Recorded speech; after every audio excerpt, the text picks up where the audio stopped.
ஹல்லேலூயா. பிதாவை தேவனாலும் குமாரனாய் கிறிஸ்து இயேசுவினாலும் உங்களுக்கு கிருபையும் சமாதானம் உண்டாவதாக. இப்பொழுதும் கூட ஒரு சிறிதான ஒரு பாடலை பாடிவிட்டு தேவனுடைய வார்த்தைக்கு நேராக நாம் கடந்து செல்வோம். எல்லோருக்கும் தெரிந்த ஒரு பாடல், மறவாமல் நினைத்தீரையா, மனதார நன்றி சொல்லு என்ற பாடலை பாடி தேவ நாமத்தை நாம் மகிமைப்படுத்துவோம்.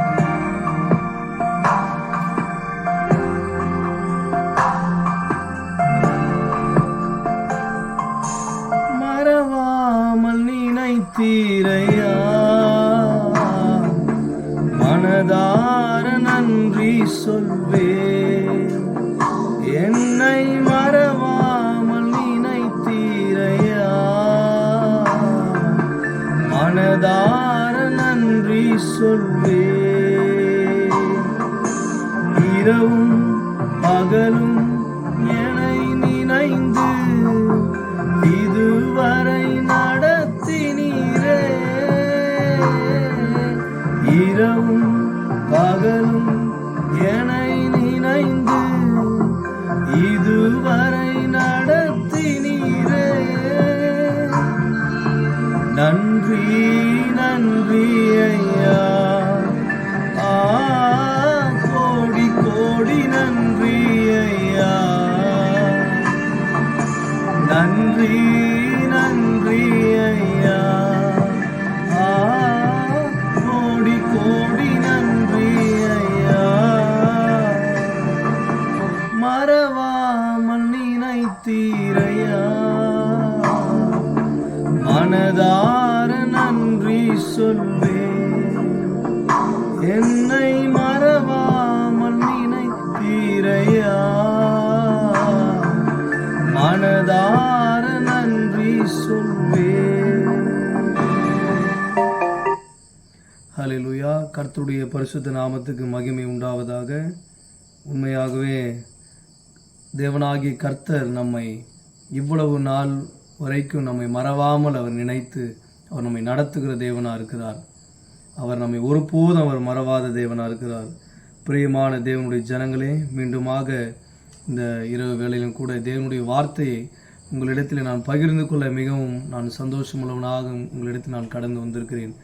இன்றைய தினத்தில் நாம் பார்க்க போகிற தேவனுடைய வார்த்தையானது நீதிமொழிகள் 21ஆம் அதிகாரம் 23ஆம் வசனத்தில் நாம் வாசிக்கும் பொழுது, தன் வாயையும் தன் நாவையும் காக்கிறவன் தன் ஆத்துமாவை இடுக்கண்களுக்கு விலக்கி காக்கிறான். உண்மையாகவே பிரியமான தேவஜனங்களே, இன்றைய தினத்தில் நாம் வாழ்ந்து கொண்டிருக்கிற நாம் இந்த பொல்லாத உலகத்தில் நாம் வாழ்ந்து கொண்டிருக்கிறோம். இன்றைக்கு அநேக ஜனங்களுடைய வாழ்க்கையில் எதனால் ஒரு அநேக பிரச்சனைகள் வருகிறது என்று சொல்லி நாம் பார்க்கும் பொழுது, நாம் பேசுகிற வார்த்தைகளின் நிமித்தமாக அநேக காயங்கள், அநேக வருத்தங்கள், அநேக இவருடைய வாழ்வில் அநேக விதமான பிரச்சனைகள் வருகிறது நாம் பார்க்க முடியும். இங்கே சாலோமோன் அழகாக சொல்லுகிறார், தன்னுடைய வாயையும் தன் நாவையும் காக்கிறவன் தன் ஆத்துமாவை இடுக்கண்களுக்கு விலக்கி காக்கிறான். இடுக்கண் என்றால் என்ன? ஒரு சில மனிதர்கள் மூலமாக வருகிற வார்த்தை நிமித்தமாக வருகிற இடுக்கண், சண்டை, பிரச்சனை, பிரிவினைகள், அநேக காரியங்கள் அடங்குகிறது. உண்மையாகவே நம்முடைய வாயை நாம் காத்து கொள்ள வேண்டும் என்று தேவனாகி கர்த்தர் விரும்புகிறார். தேவனை துதிக்கிற நம்முடைய வாயிலிருந்து தேவனுக்கு விரோதமான வார்த்தைகள் நாம் பேசும் பொழுது, பேசிவிட்டு இடுக்கண் ஏற்படுகிற மாதிரி நாம் நடந்துவிட்டு நாம் வாழும் பொழுது, நம்முடைய வாயில் தேவனிடத்தில் சென்று நாம் ஜெபிக்கும் பொழுது, இல்லை நாம் எதையாகிலும் நாம் கேட்டால் தேவன் தருவார் என்று சொல்லி நாம் போகும் பொழுது, அது உண்மையாகவே அப்படிப்பட்ட காரியங்கள் நாம் பெற்றுக்கொள்ளாமல் நாம் இருக்கிறோம். ஏனென்றால் கர்த்தராலே படைக்கப்பட்ட நாம், பரிசுத்தமாக்கப்பட்ட நாம், நம்முடைய வாயிலிருந்து பேசுகிற வார்த்தைகள் ஒவ்வொன்றும் தேவனுக்கு பிரியமுள்ளவைகளாக இருக்கும் பொழுது, அது ஒருபோதும் நம்முடைய ஆத்மாவுக்கும் நம்முடைய வாழ்விற்கும் அது எந்த ஒரு பிரச்சனையும் அது கொண்டு வராது. இன்னொரு வசனத்தில் கூட நாம் பார்க்க முடியும். நீதிமொழிகள் 13ஆம் அதிகாரம் 3ஆம் வசனத்தில், தன் வாயை காக்கிறவன் தன் பிராணனை காக்கிறான், தன் உதடுகளை விரிவாய் திறக்கிறவனோ கலக்கம் அடைவான். மேலே உள்ள வசனத்தில் நாம் பார்த்தோம், நீதிமொழிகள் 21ஆம் அதிகாரத்தில் தன் ஆத்துமாவை, அந்த அதிகாரத்தில் ஆத்துமாவை இடுக்கண்களிலிருந்து விலக்கி காத்துக்கொள்ள வேண்டுமா? இதில் தன் உதடுகளை விரிவாய் திறக்கிறவனோ கலக்கம் அடைவான். இதில் இடுக்கண் வருகிறது, அந்த அதிகாரத்தில் ஆத்மாவுக்கே பிரச்சனை வருகிறது, இங்கு தன்னுடைய பிராணனுக்கு பிரச்சனை வருகிறது.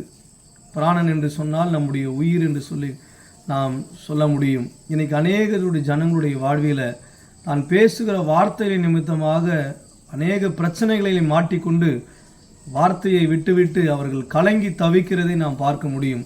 ஏனென்றால் அவர்கள் பேசின வார்த்தைகள், கலாத்தியர் 6ஆம் அதிகாரம் 7ஆம் வசனம் இப்படியாய் சொல்லுகிறது, மனுஷன் எதை விதைக்கிறானோ அதையே அறுப்பான் என்று சொல்லி. உண்மையாகவே பிரியமான தேவ ஜனங்களே, இன்றைக்கு இந்த வார்த்தையை கொண்டிருக்கிற நீங்கள் இந்த உலகத்தில் எங்கிருந்தாலும் நீங்கள் கேட்டுக்கொண்டிருக்கலாம். இன்றைக்கு நாம் பேசுகிற வார்த்தைகள் தேவனுக்கு பிரியமுள்ளதா இருக்கிறதா? நாம் யாருக்கு விரோதமாக பேசுகிறோம், என்னத்தை பேசுகிறோம் என்பதை தேவன் அவர் பார்த்து கொண்டிருக்கிறார். அவர் துன்மார்க்கனையும் நீதிமானையும் அவர் எல்லா ஜனங்களையும் அவர் கண்ணோக்கி பார்த்து கொண்டிருக்கிற தேவனா இருக்கிறார். இன்னொரு காரியம், ஒரு சின்ன ஸ்டோரியை சொல்லிவிட்டு இந்த காரியத்தை நான் முடிக்க நான் ஆசைப்படுகிறேன். தவளை எல்லாருக்கும் தெரியும் என்று சொல்லி நான் நினைக்கிறேன். தவளை, அந்த தவளையானது அது மழை நல்லா பெஞ்சாக்கா, மழை பெய்த நாட்களில் அந்த மழை சீசனில் அது அதிகமாக கத்திக்கொண்டே இருக்கிறதை, குளத்திலிருந்து கிணற்றிலிருந்து ஏரியிலிருந்து கத்திக்கொண்டே இருக்கிறதை நாம் பார்க்க முடியும். அது கத்திக்கொண்டே இருக்கும் பொழுது அந்த தவளை சத்தம் போடாமல் சைலண்டாக இருக்கும் பொழுது அதோடைய பிராணனுக்கு எந்த ஒரு பிரச்சனையும் வராது. ஆனால் அது கத்திக்கொண்டே இருக்கும் பொழுது அது தன்னுடைய ஜீவனையே அது நஷ்டப்படுத்தி கொள்ளுகிறது. கடைசியில் அது இறந்து போகிறது. ஏனென்று சொன்னால் அந்த தவளை கத்திக்கொண்டே இருக்கும் பொழுது அந்த தவளையை விழுங்க எதிரியான அந்த பாம்பு உடனே அங்கே சென்று அந்த தவளையை அது கொன்று விடுகிறது. அது தனக்கு பசியார அது தின்று விடுகிறது. இன்றைக்கும் நம்முடைய ஆவிக்குரிய வாழ்க்கையிலும் அப்படித்தான். நாம் நம்முடைய வாயை அதிகமாக நாம் எதற்காக நம்ம யூஸ் பண்ணுறோம்? தேவனுடைய வசனத்திற்காகவா? தேவனை துதிக்கவா? அநேக ஜனங்களுக்காக நாம் ஆத்ம பாரத்தோடு ஜெபிக்கவா? இல்லை அடுத்தவர்களுடைய வீட்டினுடைய காரியத்தை பேசவா என்று சொல்லி நாம் பார்க்கும் பொழுது நம்மை நாமே நாம் நிதானித்து பார்க்கிற ஜனங்களாக இருக்க வேண்டும். இன்றைக்கு தேவனுக்கு பிரியமான காரியங்களை பேசி தேவனோடு கூட உறவாடி தேவ வசனங்களை தியானித்து கொண்டு வாழும் பொழுது நம்முடைய பிராணனுக்கும் நம்முடைய ஜீவனுக்கும் அது எந்த ஒரு இக்கட்டும் எந்த ஒரு இடுக்கண்களும் எந்த ஒரு கலக்கமும் வராமல் இருக்கிறது. இன்றைக்கு அநேக பிள்ளைகளுடைய வாழ்க்கையில் தன்னுடைய நாவினாலே பேசுகிற வார்த்தைகளின் நிமித்தமாக அநேக குடும்பங்கள் அது பிரிந்து கொண்டிருக்கிறது. அநேக கணவன் மனைவி இடத்துல சண்டைகள், பிரிவினைகள் குடும்பத்தில் போய் பார்க்கும்போது, ஏனென்றால் அவங்க பேசின வார்த்தைகளானது ஒரு மனுஷனை அது உயர்த்தக்கூடும், ஒரு மனுஷனை அது தாழ்த்தக்கூடும். ஏனென்றால் கர்த்தர் வார்த்தையாக இருக்கிறார். ஆதியிலே வார்த்தை இருந்தது, அந்த வார்த்தை தேவனிடத்தில் இருந்தது, அந்த வார்த்தை ஜீவனாக இருந்தது என்று சொல்லி பார்க்க முடியும். நாம் பேசுகிற வார்த்தைகள் ஒவ்வொன்றும் தேவனுக்கு பிரியமுள்ளவர்களாக இருக்கும் பொழுது, அந்த வார்த்தை நாம் மனுஷனிடத்தில் பேசும் பொழுதும் அது மனுஷனுக்கும் பிரியமுள்ளவர்களாக இருக்கும். அது தேவனுக்கு பிரியமுள்ளவர்களாக இருக்கும் பொழுதுதான் மனுஷனுக்கு பிரியமானதாக இருக்கும். அநேக ஜனங்கள் இன்று மனுஷனை பிரியப்படுத்த பேசி கொண்டிருப்பார்கள். இந்த காரியம் பேசினா அந்த மனுஷனை வஞ்சித்து விடலாம், இன்றைக்கு ஏமாற்றி விடலாம். அதே தான் வேதவசனம் சொல்லுகிறது, பரஸ்தரினுடைய வாய் தேன் கூடு போல ஒழுகும் என்று சொல்லி, அது மிருதுவாய் எண்ணெயை போல இருக்கும் என்று சொல்லி. இன்னைக்கு அநேக ஜனங்களுடைய வார்த்தைகள் அப்படித்தான் இருக்கிறது, ஏமாற்றி கொண்டு அவர்கள் பேசுகிற வார்த்தைகள். ஆனால் தேவன் பார்த்து கொண்டிருக்கிறார். கர்த்தர் நீதிமானையும் துன்மார்க்கனையும் பார்த்து கொண்டிருக்கிறார். நீதிமானுடைய ஜபத்தை தேவன் விரும்புகிறார். உண்மையாகவே நாம் தவளையை போல கத்தி கொண்டிருக்கிறோமா, இல்லை தேவனுக்கு பிரியமுள்ள ஜனங்களாக அமைதலோடு தேவனுடைய சமூகத்தில் நாம் வாழ்ந்து கொண்டிருக்கிறோமா என்று சொல்லி நம்மை நாமே நிதானித்து பார்க்க வேண்டும். இதற்காக சங்கீதக்காரன் கூட ஜெபிக்கிறார். சங்கீத புஸ்தகம் 141 சங்கீதம் 3 வசனத்தில், கர்த்தாவே என் வாய்க்கு காவல் வையும், என் உதடுகளின் வாசலை காத்துக்கொள்ளும். இன்றைய தினத்தில் நான் என்னையும் சேர்த்து தான் நான் சொல்லுகிறேன். நாம் அநேக நேரங்களில் நம்முடைய வார்த்தையை நாம் மிஸ் அண்டர்ஸ்டாண்டிங்காக நாம் பேசியிருப்போம், தேவனுக்கு பிரியமில்லாமல் நாம் வாழ்ந்திருப்போம். இரண்டாவது விஷயம், நாம் நெகட்டிவாக கூட நம்ம பேசி கொண்டிருப்போம். நம்முடைய வாயிலிருந்து புறப்படுகிற ஒவ்வொரு வார்த்தைகளும் பாசிட்டிவாக இருக்கும் பொழுது நம்முடைய வாழ்க்கையும் அது பாசிட்டிவாகத்தான் இருக்கும். பிரியமான தேவ ஜனங்களே, தேவனுடைய பிள்ளைகளாக இருக்கிற நாம் எப்பொழுதும் பாசிட்டிவாக இருக்க வேண்டும் என்று தேவன் விரும்புகிறார். தேவன் தாமே இந்த வார்த்தை கொண்டு உங்களை இந்த இரவு வேளையில் ஆசீர்வதிப்பாராக. ஆமென். God bless you.